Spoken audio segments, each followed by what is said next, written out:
ప్రజలందరికీ నా యొక్క నమస్కారాలు. నేను మీ మందా శ్రీనివాసరావు, స్వతంత్ర అభ్యర్థి, అద్దంకి నియోజకవర్గం.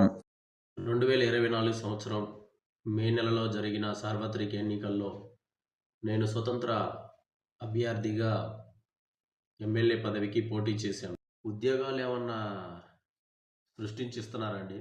ఏమైనా కంపెనీలు ఉన్నాయా నియోజకవర్గాల్లో?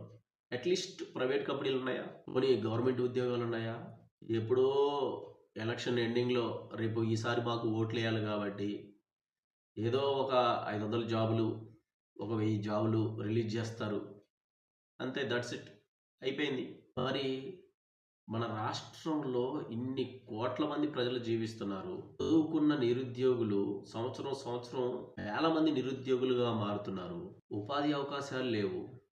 ఎక్కడో హైదరాబాదు, చెన్నై, మరి విజయవాడ కానీ, విశాఖపట్నం కానీ, లేకపోతే బెంగళూరు కానీ, ఇట్లా రకరకాల పట్టణాలకు వెళ్ళి బ్రతకాల్సి వస్తుంది.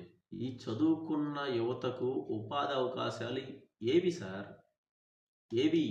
సరే, ఇంతమందికి ఉపాధి అవకాశాలు ఏ ప్రభుత్వం కూడా ఎక్కడి నుంచి తేయగలదు? ఇది కూడా మనం అనుకోవాలి. కరెక్టే. పరిశ్రమలు, కొన్ని లక్షల పరిశ్రమలు, వేల పరిశ్రమలు ఉన్నాయి. ఇలాంటి పరిశ్రమలు ప్రభుత్వం ఎందుకు పెట్టకూడదు? లేదా ప్రైవేట్ కంపెనీలు ఎందుకు సృష్టించకూడదు? టెక్నాలజీ పెరుగుతుంది కదా. మన ప్రాంతంలో ఉన్న నిరుద్యోగులకి ప్రభుత్వం కంపెనీ లాగానే ఒకటి ఏర్పాటు చేసి పెట్టుబడులు ఎవరైతే పెడుతున్నారో వారిని రాబట్టి మన నియోజకవర్గాల్లో అట్లీస్ట్ మన నియోజకవర్గం పట్టణం హెడ్ క్వార్టర్లో పెట్టిన ఆ యొక్క నియోజకవర్గంలో చుట్టుపక్కల ప్రజలు ఖచ్చితంగా వస్తారు. వారిని ఇంటర్వ్యూ జరిపి వారు చదివిన చదువును బట్టి అట్లీస్ట్ కొంత ప్రైవేట్ కంపెనీలైనా ఉద్యోగం ఇస్తే వారు పట్టణాలకు వెళ్ళాల్సిన పరిస్థితి ఏముంటుందండి? ఈ విధంగా వాళ్ళ తల్లిదండ్రులు వృద్ధాప్యంలో ఉంటారు, ముసలితనంలో. ప్రతి తల్లిదండ్రులు ఏ విధంగా ఆలోచిస్తారు?